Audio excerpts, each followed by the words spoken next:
a quiet village, the morning birdsong was drowned out by the sound of gossip. Her name was Maria, 32 years old.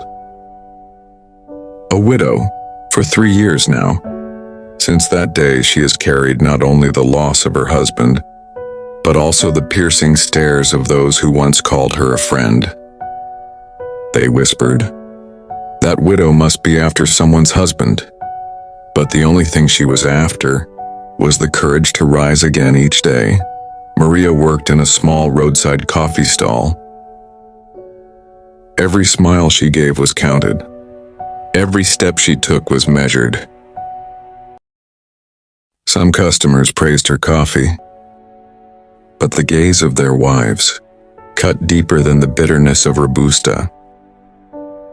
In their eyes, a widow must not be too friendly, must not be too beautiful, must not be too happy. Maria had a friend.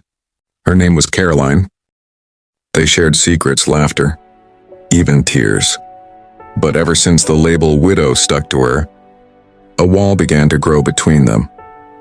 Caroline stopped visiting as often, afraid her husband might misunderstand.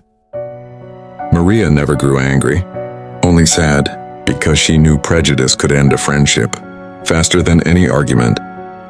That day, Maria decided to stop hiding behind her fear. She began sewing clothes at home, taking orders from neighbors, the same ones who once avoided her.